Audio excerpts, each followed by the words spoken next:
Hello बच्चों, स्वागत है आपका आपके अपने YouTube channel chemistry with Teju sir पर। तो बच्चों, क्लास 12th केमिस्ट्री का पहला लेसन विलियन शुरू हो चुका है और उसका आज हम पढ़ने जा रहे हैं दूसरा एपिसोड, जिसमें हम पढ़ेंगे। आज का टॉपिक है सांद्रता, कंसंट्रेशन।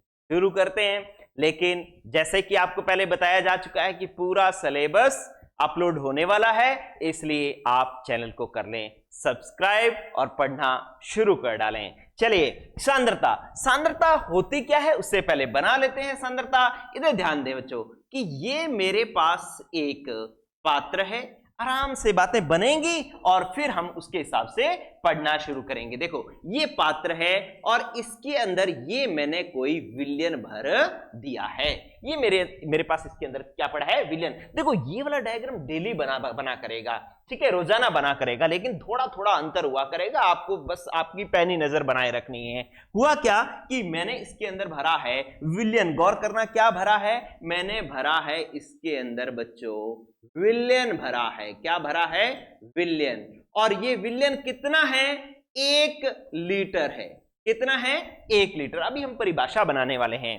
अब 1 लीटर विलयन है, तो पिछले एपिसोड में हमने देखा था कि यार विलयन है तो इसके अंदर विलय भी घुला होगा। मान लो पानी है तो उसके अंदर चीनी घुली हुई होगी ना, ठीक है। तो इसके अंदर ये देखो, ये इसके अंदर विलय घुला हुआ है, ठीक है। इसके अंदर घुला हुआ है विलय, विलय घुला हुआ है, ठीक है। तो बस ये विलय जितना घुला होगा ना 1 लीटर विलयन के अंदर, वही उसकी सांद्रता होगी। फॉर एग्जांपल, मैंने कह दिया कि ये विलय जो है वो 5 ग्राम घुला हुआ है, तो इस विलयन की सांद्रता जो हो जाएगी, इस विलयन की सांद्रता जो हो जाएगी वो हो जाएगी 5 ग्राम प्रति लीटर। 5 ग्राम प्रति लीटर इसकी सांद्रता हो जाएगी। अगर सुनो बच्चों, अगर विलय 10 ग्राम घुला होता 1 लीटर विलयन के अंदर, तो सांद्रता 10 ग्राम प्रति लीटर होती। अगर ये 20 ग्राम विलय घुला होता 1 लीटर विलयन के अंदर, तो ये सांद्रता 20 ग्राम प्रति लीटर होती। गौर करो रे, क्या हो रहा है? 10 ग्राम प्रति लीटर, 20 ग्राम प्रति लीटर, ठीक है। तो आपने देखा कि विलयन की मात्रा तो प्रति लीटर निश्चित है। विलयन की मात्रा क्या है? निश्चित है, लेकिन विलय की मात्रा जो है वो बदल रही है। और हम क्या कह रहे हैं कि निश्चित मात्रा के विलयन में, विलयन की मात्रा जो है निश्चित है, 1 लीटर है। घुले हुए विलय की जो मात्रा होगी उसी को हम क्या कहेंगे? सांद्रता। अगर 5 ग्राम घुली हुई है तो 5 ग्राम प्रति लीटर, 10 ग्राम घुली हुई तो 10 ग्राम प्रति लीटर, 20 ग्राम घुली हुई तो 20 ग्राम प्रति लीटर। तो देखे, परिभाषा बन गई क्या कि निश्चित सांद्रता की परिभाषा बोल रहा हूं मैं बच्चों। क्या कह रहा हूं? मैं कह रहा हूं निश्चित मात्रा के विलयन में, निश्चित मात्रा के विलयन में घुली हुई, विलयन में घुली हुई विलय की मात्रा, विलय की मात्रा जो है वो हमारे पास क्या होती है? सांद्रता कहलाती है। सांद्रता कहलाती है, ठीक है बच्चों। तो ये देखो, ये आपके पास परिभाषा बन गई बिल्कुल आसान से शब्दों में। देखा, विलयन की मात्रा तो 1 लीटर निश्चित है, लेकिन उसमें विलय जितना भी घुला होगा वह उसकी जो है वो सांद्रता कहलाएगी। लेकिन आपने एक पॉइंट नोट किया कि मैंने यहां पर स्पेस छोड़ा है। क्यों छोड़ा है? क्योंकि निश्चित मात्रा के विलयन की जगह निश्चित मात्रा के विलायक में घुली हुई विलय की मात्रा, ये भी जो है वो सांद्रता की परिभाषा हो सकती है। इसका मतलब निश्चित मात्रा का विलयन भी हो सकता है, निश्चित मात्रा का विलायक भी हो सकता है, ठीक है बच्चों। अभी हम इसकी बात करेंगे कि कब विलायक आएगा, कब विलयन आएगा। तो इस प्रकार से ये सांद्रता की हुई परिभाषा। सबको पता लगी बच्चों, ठीक है। अब सांद्रता के कई प्रकार हैं, कई पदों में सांद्रता प्रदर्शित की जाती है, ठीक है। देखें, इसी के अंदर पहले एक चीज और समझ लो कि सांद्रता 2 प्रकार से एक्सप्रेस की जाती है। एक तो इसका विश्लेषण जो है वो गुणात्मक विश्लेषण होता है। ये सामान्य जानकारी दे रहा हूं, बहुत ज्यादा याद करने की जरूरत नहीं है कि सांद्रता का एक तो गुणात्मक विश्लेषण किया जाता है। गुणात्मक विश्लेषण का मतलब क्या है कि जैसे आपने चाय पी और चाय आपको मीठी लगी, तो आपने कहा जी इसके अंदर विलय ज्यादा घुला हुआ है, चीनी ज्यादा घुली हुई है, ठीक है। तो गुण क्या था? ज्यादा मीठा होना। मीठे गुण से हमने सांद्रता का पता लगा लिया कि भैया विलय ज्यादा घुला हुआ है। चाय पी, फीकी थी, मतलब चीनी कम घुली हुई है, तो इसका मतलब विलय कम मात्रा में उपस्थित है, तो गुण था फीकापन। फीकेपन से हमने डिसाइड कर लिया कि भैया इसके अंदर विलय की मात्रा कम है। तो इस प्रकार से विलयन के गुण के आधार पर जो है हम सांद्रता डिसाइड कर लेते हैं। ये गुणात्मक विश्लेषण है, लेकिन इसका ज्यादा प्रचलन नहीं है। दूसरा है मात्रात्मक विश्लेषण। दूसरा कौन सा है? मात्रात्मक विश्लेषण किया जाता है। मात्रात्मक विश्लेषण में क्या किया जाता है? गुणात्मक विश्लेषण में तो ये कहते थे कि चीनी ज्यादा है या चीनी कम है, लेकिन मात्रात्मक विश्लेषण में हम बताएंगे क्या कि यार 5 ग्राम प्रति लीटर घुली हुई है, मात्रा बता दी, डिसाइड, बिल्कुल फिक्स मात्रा बता दी, तो भैया ये मात्रात्मक विश्लेषण है। भाई 20 ग्राम प्रति लीटर घुली हुई है, मात्रा निश्चित बता दी 20, तो ये मात्रात्मक विश्लेषण है। ज्यादा है, कम है, ठीक ठीक है, ये गुणात्मक विश्लेषण है। ठीक है, तो आप इन दोनों को सुन करके समझ गए कि भैया किसकी ज्यादा चर्चा होनी चाहिए? मात्रात्मक की ज्यादा होनी चाहिए। ठीक है, तो मात्रात्मक जो सांद्रता का जो मात्रात्मक विश्लेषण है वो हम शुरू करने जा रहे हैं बच्चों, और उसके अंदर सबसे पहले हम जो सांद्रता पढ़ने वाले हैं वो हम पढ़ने वाले हैं प्रतिशतता। प्रतिशतता बहुत जगह पढ़ा होगा, बहुत बार पढ़ा होगा, लेकिन आज जो आपको मजा आने वाला है वो आप देख लीजिए भाई, बड़ा जबरदस्त मजा आने वाला है। प्रतिशतता, इंग्लिश में हम कहते हैं परसेंटेज। परसेंटेज जो ऐसे करके ऐसे प्रदर्शित किया जाता है ना, वही वाली परसेंटेज। सबसे इसको शुरू करें उससे पहले जान लो कि प्रतिशतता का मतलब क्या होता है। तो प्रतिशतता का मतलब होता है बच्चों 100 में से। प्रतिशतता का अर्थ क्या होता है? 100 में से। मैं सांद्रता की यहां पर बात करूं, विलियन लेसन की बात करूं, लेकिन उससे पहले एक बेसिक बात कर देता हूं। 100 में से प्रतिशतता का मतलब होता है 100 में से। एक बेसिक बात बताने जा रहा हूं। एक बेसिक बात क्या कि बच्चों, अगर आपके 12th के अंदर 12th का कुल पेपर होगा 500 का, टोटल पेपर कितने का होगा? 500 का, उसमें से आपने नंबर प्राप्त किए 300। 500 में से कितने नंबर प्राप्त किए? 300। प्रतिशतता निकालनी है तो आप क्या करते हैं? गुणा में 100 करते हैं, और ये 2 0 से 2 0 काट कर ये निकालते हैं, तो ये आ जाता है 60%। ठीक है, आप कहोगे गुरुजी ये क्या बता रहे हो, ये तो बहुत छोटी 8वीं क्लास में हमने सीख लिया था, फिर हमें क्यों सिखा रहे हो? लेकिन इस चीज को पढ़ा बहुत बार है, सॉल्व बहुत बार किया है, लेकिन सोचा नहीं। अब आप सोचो इसके बारे में क्या कि अगर कुल नंबर 500 थे तो उसमें से 300 प्राप्त किए, गुणा में 100 किया, तो प्रतिशतता निकल गई। क्या सीखा? क्या सीखा? एक बात तो सर हमने ये सीख ली कि भाई अगर प्रतिशतता ज्ञात करनी होती है तो 100 से गुणा होता है, 100 से गुणा करना होता है। ये बात हमने सीखी। दूसरी बात हमने क्या सीखी कि प्रतिशतता का मतलब है कि भाई अगर प्रतिशतता ज्ञात कर दी कि अगर 500 का पेपर हुआ तो 300 नंबर आए, 500 का पेपर हुआ तो कितने नंबर आए? 300। लेकिन अगर 100 नंबर का पेपर आता तो नंबर आते 60। मतलब प्रतिशतता की कहानी ये है कि भैया 500 का पेपर आए तो 300 नंबर आए, लेकिन अगर पेपर कहीं 100 का हो जाता तो हमारे नंबर आते 60। ठीक है, तो ये बात है जी प्रतिशतता की। अपने इतनी बातें सीख ली हैं तो बस फिर हमारी बातें बनना शुरू हो जाएंगी। चलिए अब मैं पहली प्रतिशतता की बात, प्रतिशतता कई प्रकार की होती है, 3 प्रकार की होती है, उसमें से पहली प्रतिशतता की हम बात करने जा रहे हैं, और उस पहली प्रतिशतता को हम कहते हैं वेट बाय भार। भार प्रतिशत क्या कहते हैं? भार भार भार भार प्रतिशतता। भार भार प्रतिशतता, और इसको वेट बाय वेट परसेंटेज से प्रदर्शित करते हैं, वेट बाय वेट परसेंटेज से प्रदर्शित करते हैं। ठीक है, तो क्या होता है भाई भार भार प्रतिशतता? भार भार प्रतिशतता बच्चों हमारे पास होती है, भार भार प्रतिशतता हमारे पास होती है। इधर ध्यान दें कि अगर आपको वेट बाय वेट परसेंटेज निकालना है तो आप कहोगे विलय की ग्रामों में मात्रा, विलय की ग्रामों में मात्रा बटा में विलयन। कुल भार कितना? कुल भार किसका होगा? विलयन का होगा ना, कि विलयन की ग्रामों में मात्रा और प्रतिशतता निकालनी है, तो गुणा में क्या कर दिया बच्चों? 100, जो कि हमने अभी अभी सीखा था कि जब हमें प्रतिशतता निकालनी है तो गुणा में हम क्या करते हैं? 100 करते हैं। ठीक है, चलिए अब एक और चीज में बात करता हूं, यहां पर देखो क्या है कि अगर विलय विलय का भार मैं लिखूं WB, ठीक है, और बटा में विलयन का भार, विलयन का भार कल भी हमने एक बात सीखी थी, याद करो, हमने कहा था कि सर विलय प्लस विलायक, विलायक बराबर होता है विलयन। क्या होता है? विलयन। कल पिछले एपिसोड में इसको सीखा था ना।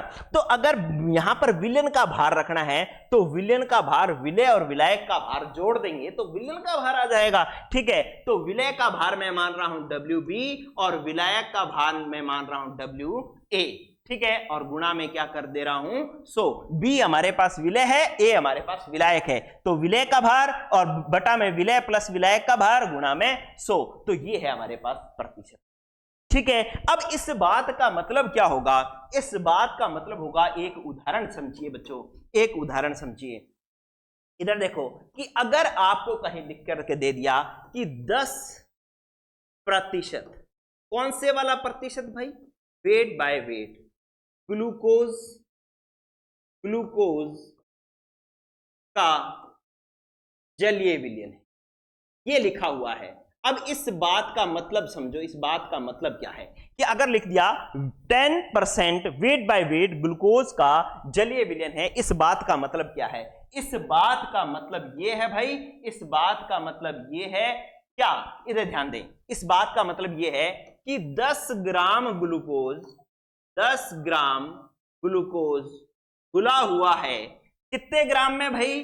100 ग्राम, 100 ग्राम विलयन में, ठीक है। किसमें घुला हुआ है? 100 ग्राम विलयन में। प्रतिशतता का मतलब यही है ना कि अगर तुम्हें कहीं आगे न्यूमेरिकल जब हम करेंगे ना, इस बात का बड़ा उपयोग होगा, ठीक है। आप लोग इस बात को आराम से सीखें, इस बात को सीखें, बोलें कि भाई अगर 10% भार बटा भार प्रतिशत ग्लूकोज का जलीय विलयन है ना, तो इसका मतलब 10 ग्राम ग्लूकोज घुला हुआ है 100 ग्राम विलयन में। अब 100 ग्राम विलयन है और 10 ग्राम ग्लूकोज है, तो विलायक इसमें जल कितना हो गया? 90 ग्राम ना, 90 ग्राम। तो इसी बात को मैं इस तरीके से भी बोल सकता हूं, क्या बोल सकता हूं कि भैया 10 ग्राम ग्लूकोज, 10 ग्राम ग्लूकोज घुला हुआ है 90 ग्राम जल में। किसमें घुला हुआ है? 90 ग्राम जल में घुला हुआ है, ठीक है। तो ये जो हमने 90 ग्राम जल में, जल 90 ग्राम जल में घुला हुआ है, ये नीचे ज्यादा हो गया, हो सकता है आपको दिखे नहीं, लेकिन आप समझ के बाद कि 10 ग्राम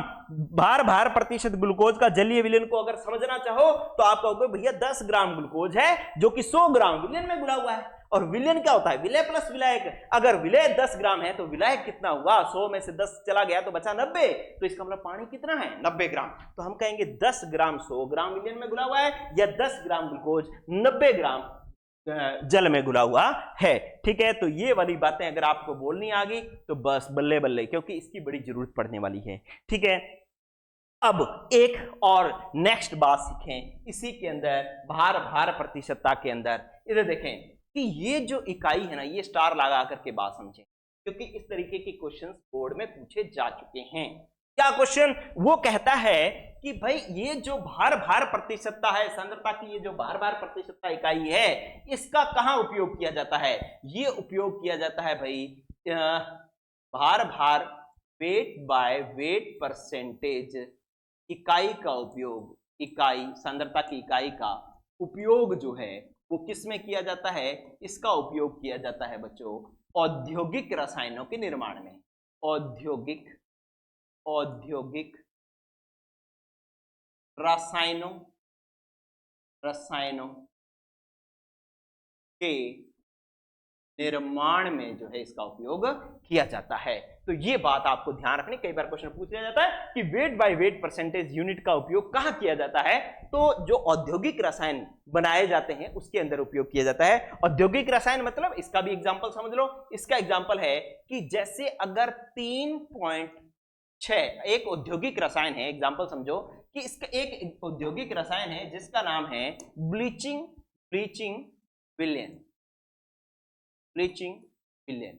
ये एक इंडस्ट्रियल केमिकल है। इसका निर्माण जब किया जाता है तो कैसे किया जाता है? ये किया जाता है कि 3.62%, कैसा प्रतिशत? भार भार प्रतिशत। क्या? सोडियम हाइपोक्लोराइट, सोडियम हाइपोक्लोराइट,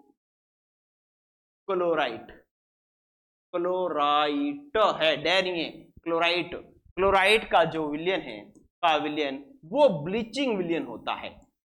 ठीक है, ये जो ब्लीचिंग विलयन कौन सा होता है, 3.62 भार प्रति सोडियम हाइपोक्लोराइड का विलयन जो है ब्लीचिंग विलयन होता है। ठीक है, तो इस ब्लीचिंग विलयन को बनाने में ये कौन सी वाली इकाई उपयोग में आई, भार प्रतिशत इकाई काम में आई, कि अगर सोडियम हाइपोक्लोराइड का 3.62 ग्राम और बाकी बचा हुआ जो जल है इसको मिलाकर के अगर 100 ग्राम विलयन बनाओगे तो वो जो विलयन होगा वो ब्लीचिंग विलयन होगा।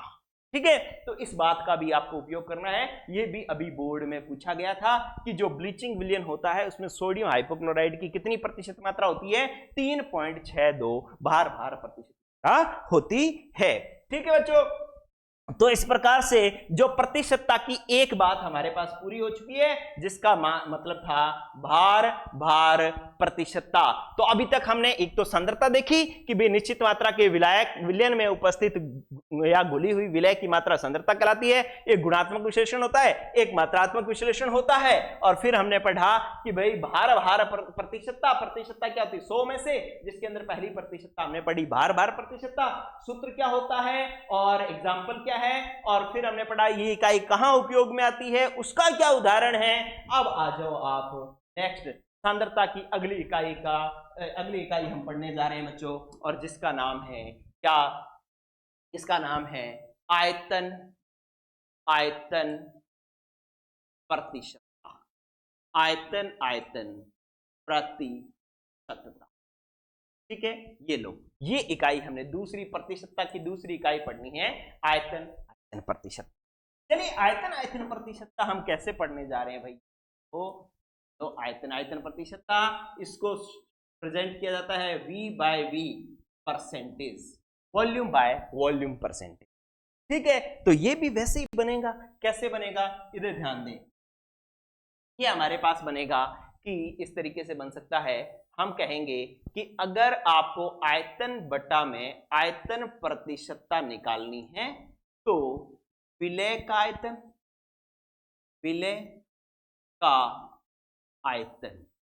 किस में लेना है बच्चों, ml में। किस में लेना है, ml में। और बटा में आ जाएगा विलयन का आयतन और किस में लेना है, ml में। और प्रतिशतता निकालनी है तो क्या कर देंगे बच्चों, गुणा में 100 कर देंगे, ये आयतन बटा में आयतन प्रतिशतता आ जाएगी। फिर हम इसको और डिस्क्राइब करें तो यूं कह सकते हैं कि VB, मतलब V हमने किसको बनाया, विलय को, कि विलय का आयतन बटा में विलयन का आयतन। विलयन का आयतन कैसे आएगा कि विलय और विलायक के आयतन को जोड़ दोगे तो विलयन का आयतन आ जाएगा, और गुणा में क्या कर डालोगे, 100 कर डालोगे। ठीक है, ये बात सिर्फ आदर्श विलयन के लिए काम में आएगी। ये क्या है, कैसे है, ये बात जब आदर्श विलयन पढ़ाऊंगा तब बता दूंगा, लेकिन एक बार आप ये चीज ऐसे ध्यान में रख सकते हो। ठीक है, चलिए अब इसका उदाहरण क्या है, इसका उदाहरण मैं ऐसे लिख रहा हूं, इधर ध्यान दो बच्चों। अगर किसी ने कह दिया, अगर आपको कह दिया कि भाई 10%, ठीक है, क्या कह दिया आपको कि 10%, कौन से वाला परसेंट, आयतन बटा में आयतन, किसका, आप कह दोगे एथेनॉल का जलीय विलयन। ऐसे अगर लिखा हुआ है, न्यूमेरिकल लिखे हुए हैं बहुत सारे, आप बुक खोल करके देखो, पीछे हर दूसरा क्वेश्चन, हर पहला क्वेश्चन जो है ऐसे ही लिखा हुआ है, और उसका मतलब समझे तो ही न्यूमेरिकल आगे बढ़ेगा। अगर इन चीजों का मतलब नहीं समझे तो न्यूमेरिकल आगे नहीं। ठीक है, क्या मतलब है इसका, अगर कहा भाई 10% आयतन बटा आयतन प्रतिशत एथेनॉल का जलीय विलयन है, तो इसका मतलब क्या समझे आप, इसका मतलब ये समझेंगे, नंबर एक बात, इसको हम क्या क्या बोल सकते हैं, इसको हम ऐसे बोल सकते हैं बच्चों, एक हम बोल सकते हैं कि भैया 10% 10 ml एथेनॉल जो है, 10% एथेनॉल जो है वो 100 ml विलयन में घुला हुआ है। एक तो आप ये बोल सकते 100 ml विलयन में उपस्थित, एक तो ये बोल सकते हो। एक आप ये बोल सकते हो कि भाई 10 ml एथेनॉल, 10 ml एथेनॉल, ठीक है, इधर ध्यान देना, अगर 100 ml विलयन है, ये वाला ml विलयन का आयतन जो है वो 100 ml है, और विलयन का आयतन किसका होता है, विलायक और विलय का होता है। विलय हमने देख लिया 10 ml है, तो विलायक फिर कितना बचा, 90 ml। तो इसका मतलब 10 ml एथेनॉल 90 ml जल में घुला हुआ, किसमें घुला हुआ है, 90 ml जल में घुला हुआ है। तो 10 ml एथेनॉल 100 ml विलयन में उपस्थित है, या 10 ml एथेनॉल 90 ml जल में विलयन में उपस्थित है, ये दोनों ही बात सिर्फ इस लाइन से निकल जाती है, इस लाइन से ये रिजल्ट निकल जाता है, और इसी रिजल्ट, इन्हीं चीजों का उपयोग जो है हम आगे करते हैं। ठीक है बच्चों, तो इसका आयतन प्रतिशतता का फॉर्मूला हो गया, याद करना बिल्कुल नकली था, भार प्रतिशत, विलय का भार बटा में विलयन का भार गुणा में 100, आयतन प्रतिशत, विलय का आयतन बटा में विलयन का आयतन गुणा में 100, बात वही चल रही है। ठीक है, तो बस ये थोड़ी सी एक चीज और ऐड करनी थी। चलिए अब हम क्या करने वाले हैं, जैसे हमने भार आयतन की इकाई के उपयोग की बात करी थी, वैसे ही हम इसके उपयोग की बात करेंगे कि ये जो आयतन जो प्रतिशतता है, इस इकाई का उपयोग कहां होता है। इस इकाई का उपयोग तब होता है जब द्रव विलयन बनाना, जब द्रव विलयन बनाना हो, विलयन बनाने में जो है इस इकाई का उपयोग किया जाता है। क्या मतलब कि आपको जो विलय और विलायक जो आपस में मिलाने हैं, दोनों ही अगर द्रव है, तो आयतन बटा आयतन इकाई का उपयोग कैसे करेंगे, सुनो। जैसे फॉर एग्जांपल अल्कोहल और जल मिला रहे हो, तो दोनों ही द्रव है, तो यहां पर दोनों का मिश्रण का जो विलयन बनाने वाले हो, उस विलयन की अगर सांद्रता निकालनी है तो वो आयतन प्रतिशतता में आएगी। ठीक है बच्चों, अच्छा इसका एक एग्जांपल, ओहो एक बड़ा ही खतरनाक क्वेश्चन बता रहा हूं मैं भाई, बड़ा जबरदस्त एक क्वेश्चन मैं बता रहा हूं, ये बहुत बार बोर्ड में पूछा, देखो क्या कि एक अपने पास से 35% एथिलीन, प्रतिशत कौन से वाला है, प्रतिशत ये जरूर मेंशन करना है कि ये आयतन बटा में आयतन पर, इसका एथिलीन ग्लाइकॉल का जलीय विलयन, एथिलीन ग्लाइकॉल का जलीय, ये बात जो है, ये जो विलयन है ये बड़ा उपयोगी विलयन, जलीय विलयन का उपयोग जो है वो कार रेडिएटर में किया जाता है, कार रेडिएटर में किया जाता, ये बात आपको समझनी। ठीक है कि 35% आयतन बटा आयतन प्रतिशत एथिलीन ग्लाइकॉल का जलीय विलयन का उपयोग जो है कार रेडिएटर में किया जाता है। कार का जो इंजन होता है ना, उसको ठंडा रखने के लिए कार रेडिएटर में पानी डाला जाता है, पानी ना डाल करके क्या डाला जाता है, 35% एथिलीन ग्लाइकॉल के जलीय विलयन का उपयोग किया जाता है। स्पेशली कहां, जहां ठंडे प्रदेश हैं, जहां पानी बर्फ में बदल जाता है, वहां जो है इस का उपयोग किया जाता है। अब क्यों किया जाता है, क्योंकि बच्चों ये जो विलयन है ये एक प्रतिहिमकारी मिश्रण, कैसा मिश्रण है, प्रतिहिमकारी मिश्रण है या प्रतिहिमकारी विलयन है। ठीक है, प्रतिहिमकारी का मतलब क्या है, जो पानी को बर्फ में नहीं बदलने देता, जो पानी को बर्फ में नहीं बदलने देता। ठीक है, तो देखो क्यों, क्योंकि अगर मान लो जहां ठंडे प्रदेश है, ठीक है, वहां पर अगर कार रेडिएटर में पानी डाल दिया तो वहां टेम्परेचर क्या हो जाता है, 0 डिग्री सेंटीग्रेड। ठीक है, और पानी का हिमांक क्या होता है, जल का हिमांक क्या होता है, जल का हिमांक क्या होता है बच्चों, जल का हिमांक होता है 0 डिग्री। ठीक है, मतलब 0 डिग्री सेंटीग्रेड पर पानी ने तो बर्फ में बदल जाना है। अगर आपने उस कार रेडिएटर में पानी डाला, वहां बर्फ पड़ती है, ठीक है, ध्रुवीय प्रदेश है, ठंडा प्रदेश है, तो वो पानी जो कार में डाला था वो तो बर्फ में बदल जाएगा, बर्फ में बदल जाएगा तो उसका यूज नहीं हो पाएगा। ठीक है, तो इसलिए जो है हम उसमें पानी नहीं डाल सकते, पानी की जगह क्या डालना पड़ेगा, ऐसा विलयन डालना पड़ेगा जिसके अंदर 35% एथिलीन ग्लाइकॉल हो। जैसे अगर 100 ml डाल रहे हो तो 100 ml में से 35 ml एथिलीन ग्लाइकॉल हो और 65 ml जल हो, तो दोनों का 100 ml विलयन बन गया। इस विलयन का उपयोग कार रेडिएटर में किया जाएगा। क्यों, क्योंकि ये प्रतिहिमकारी मिश्रण है जो कि पानी को बर्फ में नहीं बदलने। ठीक है, अब बात आती है कि क्यों नहीं बदलने देगा, ऐसा क्या कर देगा? क्योंकि भाई ये क्या कर देगा, जल का हिमांक जो 0 डिग्री सेंटीग्रेड है, जल जो 0 डिग्री सेंटीग्रेड पर बर्फ में बदलने वाला था, इसके हिमांक को 0 डिग्री सेंटीग्रेड से घटा करके जो एथिलीन ग्लाइकोल है वो इसके हिमांक को 0 डिग्री सेंटीग्रेड आकर जो है -17 डिग्री सेंटीग्रेड कर देता है। बोर्ड का बहुत ज्यादा इंपॉर्टेंट प्रश्न है। अब मैं प्रश्न बोल रहा हूं, उत्तर ये आपके सामने लिखा हुआ है। प्रश्न ये है कि ध्रुवीय प्रदेशों में कार रेडिएटर्स में 35% आयतन बटा आयतन एथिलीन ग्लाइकोल के जलीय विलयन का उपयोग किया जाता है। क्यों? ठीक है, तो आप कहेंगे क्योंकि 35% एथिलीन ग्लाइकोल का जलीय विलयन एक प्रतिहिमकारी मिश्रण है जो कि जल के हिमांक को 0 डिग्री सेंटीग्रेड से घटा करके -17 डिग्री सेंटीग्रेड कर देता है, इसलिए इसका उपयोग जो है ध्रुवीय प्रदेशों में कार रेडिएटर में किया जाता है। तो इस प्रकार से हम इसका उत्तर लिख सकते हैं। अच्छा, एक बीच में से क्वेश्चन उठाने की परंपरा भी आजकल चली हुई है। हो सकता है आपको ऐसा भी प्रश्न पूछ लिया जाए, आपको कहा जाए कि 35% आयतन बटा आयतन प्रतिशत एथिलीन ग्लाइकोल का जलीय विलयन जो है एक प्रतिहिमकारी मिश्रण है। क्यों?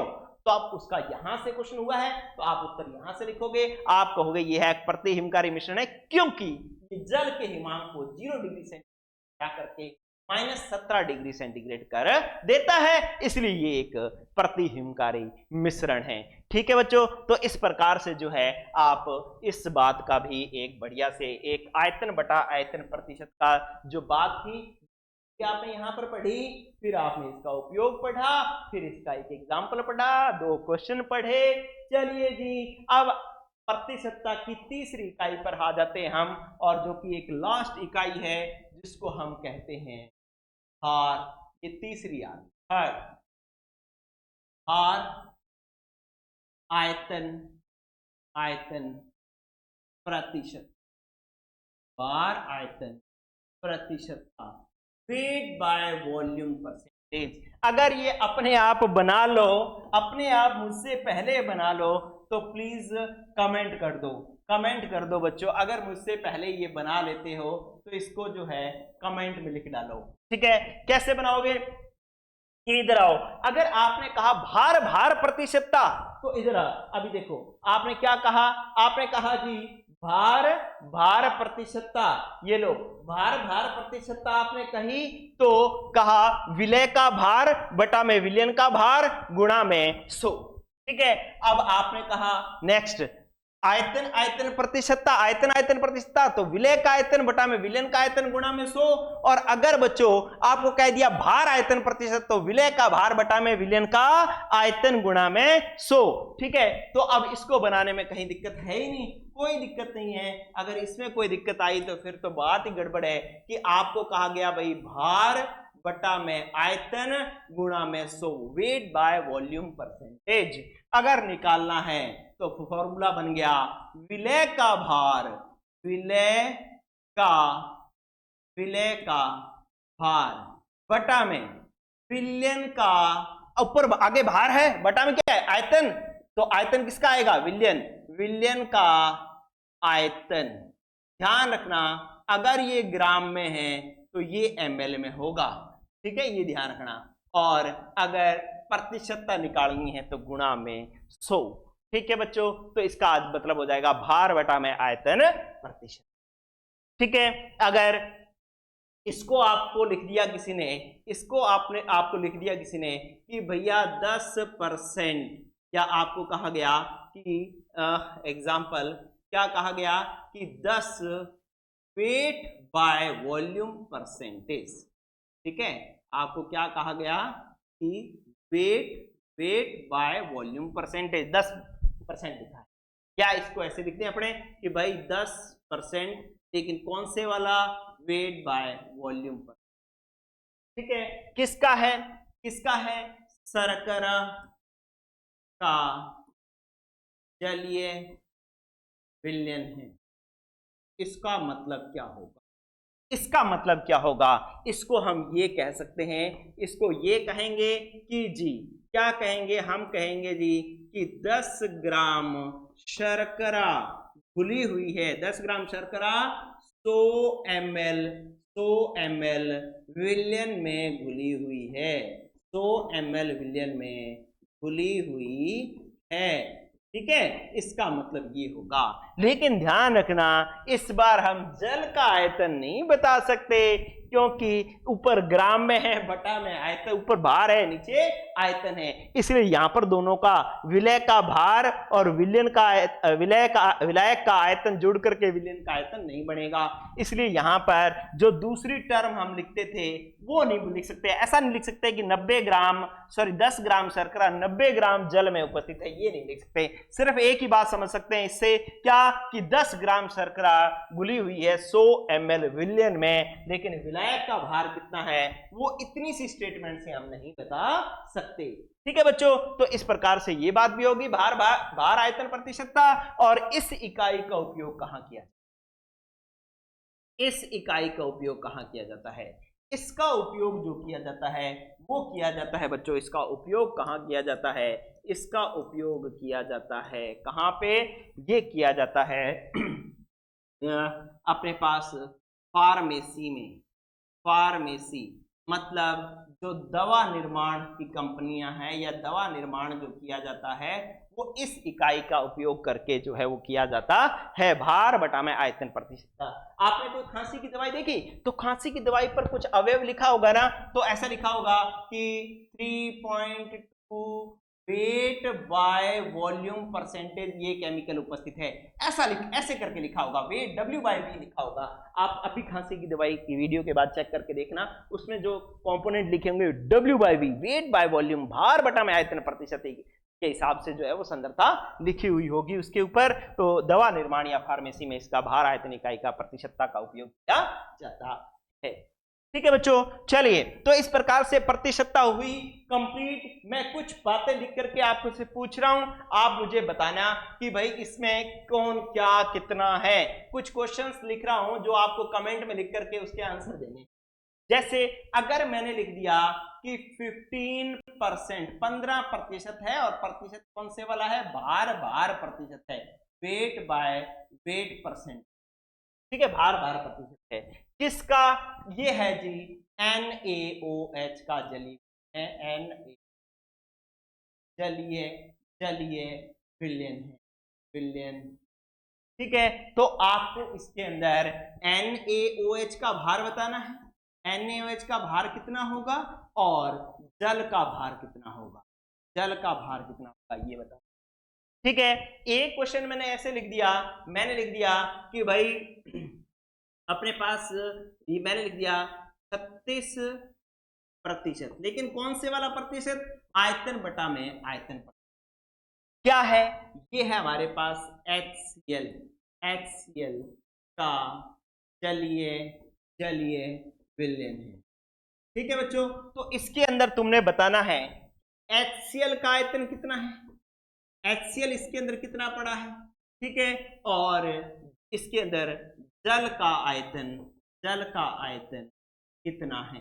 ठीक है बच्चों, और विलयन का आयतन कितना है वो तो आप बता ही सकते हो। ये लो जी, विलयन का आयतन, विलयन का आयतन। ठीक है, ये 3 चीजें बतानी है, इसके अंदर ये 2 चीजें बतानी है। ठीक है, आप इन 5 जो क्वेश्चन हैं इनको 1 2 3 4 5 करके ये ऐसे कर 1 2 और 4 और 5 ये करके इनके आंसर दे देना, मुझे समझ में आ जाएगा कि आपको बात क्लियर होगी। तो आज के लिए इतना ही बच्चों। इस एपिसोड में हमने भार प्रतिशतता, भार आयतन प्रतिशतता और भार आयतन प्रतिशतता 3 पढ़ी और फुल डिटेल में पढ़ी, और इसका जहां आगे न्यूमेरिकल्स में कैसे उपयोग होने वाला है ये चीजें भी मैंने समझा दी। अगर ऐसा पढ़ना सीख गए तो इनका उपयोग हम आगे कर लें। आज के लिए इतना है बच्चों। वीडियो को थोड़ा ये आंसर्स तो दे ही देना, और साथ में सब्सक्राइब कर लो यार, ताकि डे बाय डे आपको वीडियोस मिलती रहे। और दोस्तों को जरूर शेयर करें, ताकि आपके साथ साथ और भी अगर ज्यादा लोग जुड़ जाएंगे तो फिर और पढ़ाने का मजा आने वाला है। आज के लिए इतना ही।